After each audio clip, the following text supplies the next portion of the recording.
ధనుస్సు రాశి. సూర్యుడు మీ రాశికి 9వ ఇంటి అధిపతి అయిన సూర్యుడు సెప్టెంబర్ 16న 8వ ఇల్లైన కర్కాటక రాశి నుండి 9వ ఇల్లైన సింహరాశిలోకి ప్రవేశిస్తాడు. సూర్యుడు అధికారం, విజయం మరియు ఆత్మవిశ్వాసానికి కారకుడు. బుధుడు ధనుసు రాశికి 7వ మరియు 10వ ఇంటికి అధిపతి అయిన బుధుడు సెప్టెంబర్ 22న వక్రగతుడై 8వ ఇల్లైన కర్కాటక రాశి నుండి 9వ ఇల్లైన సింహరాశిలోకి ప్రవేశిస్తాడు.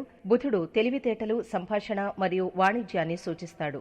శుక్రుడు ధనుసు రాశికి 6వ మరియు 11వ ఇంటి అధిపతి అయిన శుక్రుడు సెప్టెంబర్ 25న 9వ ఇల్లైన సింహరాశి నుండి 10వ ఇల్లైన కన్యారాశిలోకి ప్రవేశిస్తాడు. శుక్రుడు ప్రేమ, ఆర్థిక వ్యవహారాలు మరియు సౌందర్యాన్ని సూచిస్తాడు. కుజుడు ధనుసు రాశికి 5వ మరియు 12వ ఇంటి అధిపతి అయిన కుజుడు సెప్టెంబర్ 26న 6వ ఇల్లైన వృషభ రాశి నుండి 7వ ఇల్లైన మిథున రాశిలోకి ప్రవేశిస్తాడు. కుజుడు శక్తి, ఆరోగ్యం మరియు కొత్త ప్రయత్నాలను సూచిస్తాడు.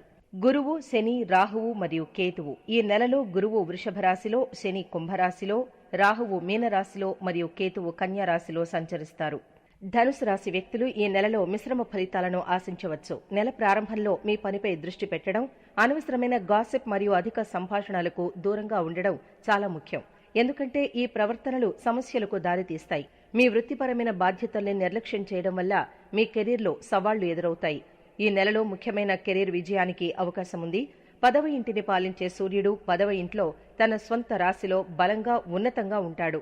గణనీయమైన కెరీర్ విజయాలను వాగ్దానం చేస్తాడు. మీ వృత్తిపరమైన స్థితి మరింత బలంగా పెరగడానికి సిద్ధంగా ఉంది.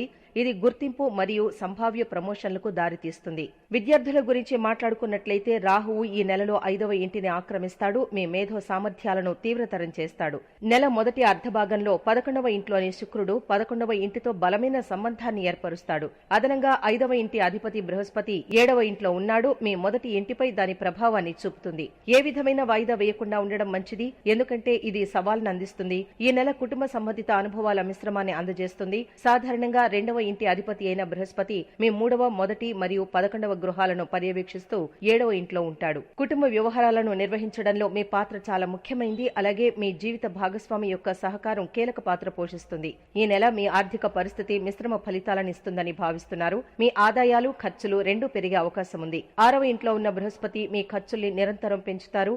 అదనపు ఖర్చులు అవసరమయ్యే పరిస్థితులను మీరు ఎదుర్కోవచ్చు. ఇంకా శని 3వ ఇంట్లో తిరోగమన స్థానం 12వ ఇంటిని గమనిస్తున్నప్పుడు అధిక ఖర్చులకు దారితీయవచ్చు, ముఖ్యంగా ఒకరి ఆరోగ్యానికి సంబంధించింది. రాబోయే నెలలో మీ రాశికి అధిపతి అయిన బృహస్పతి నెల మొత్తం ఆరోగ్య సమస్యలకు సంబంధించి 6వ ఇంట్లో ఉంటాడు. కాబట్టి మీ ఆరోగ్యం పట్ల శ్రద్ధ వహించడం చాలా ముఖ్యం. మీ శ్రేయస్సును కాపాడుకోవడానికి కొవ్వు పదార్థాలను అధికంగా తీసుకోవడం నివారించాలని సిఫార్సు చేయబడింది. ఇది కొలెస్ట్రాల్ పెరగడం, బరువు పెరగడం లేదా జీర్ణక్రియ సమస్యలను కలిగిస్తుంది.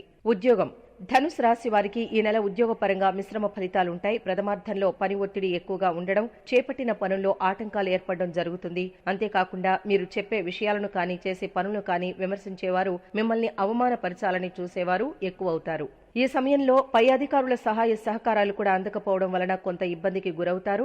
అయితే ఈ నెల చివరి వరకు కుజుని గోచారం అనుకూలంగా ఉంటుంది కాబట్టి సమస్యలు వచ్చినప్పటికీ ఉత్సాహం తగ్గకుండా పనిచేయగలుగుతారు. ఉద్యోగంలో ఏర్పడ్డ సవాళ్లను ధైర్యంగా అధిగమిస్తారు. ద్వితీయార్థంలో ఉద్యోగంలో ఒత్తిడి కొంతమేరకు తగ్గుతుంది. మీరు చేసే పనిలో కానీ, ప్రదేశంలో కానీ మార్పులు జరగడం వలన ఒత్తిడి నుంచి బయటపడగలుగుతారు. ఈ సమయంలో కొత్త ప్రాజెక్టులు చేపట్టే అవకాశం ఉంది. మీ నైపుణ్యంతో చేపట్టిన పనులు పూర్తి చేయడం వల్ల పై అధికారుల ప్రశంసలు అందుకుంటారు.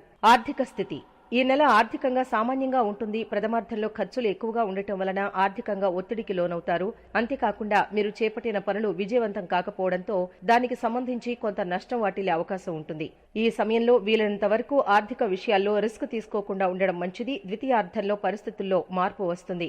ఆర్థికంగా కొంత అభివృద్ధి సాధ్యమవుతుంది. సమయానికి ఆర్థిక సంస్థల నుంచి కానీ, బంధువుల నుంచి కానీ డబ్బు అందడం వలన ఆర్థిక పరమైన ఒత్తిళ్లు తగ్గుతాయి. కుటుంబం ధనుసు రాశిలో జన్మించిన వారికి కుటుంబ పరంగా ఈ నెల అనుకూలంగా ఉంటుంది. ప్రథమార్థంలో కుటుంబ సభ్యుల మధ్యలో మనస్పర్ధలు రావడం కానీ, లేదా మీ మాటకు విలువ ఇవ్వడం లేదనే భావన కారణంగా కానీ అందరితో గొడవ పడడం కానీ జరగవచ్చు.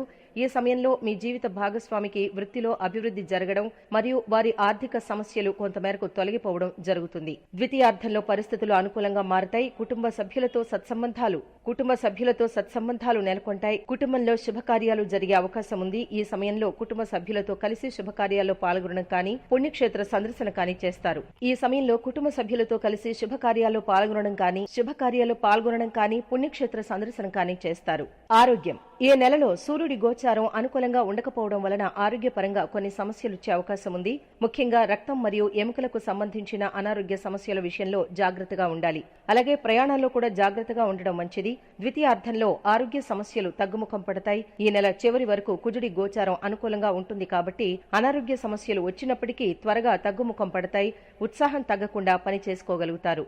వ్యాపారం.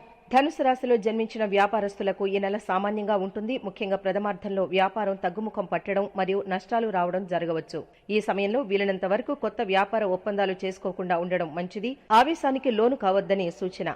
ద్వితీయార్థంలో వ్యాపారంలో ఉన్న సమస్యలు తొలగిపోయి వ్యాపారం అభివృద్ధి చెందడం సాధ్యమవుతుంది. ఈ సమయంలో కొత్త వ్యాపార ఒప్పందాలు కానీ లేదా భాగస్వామ్య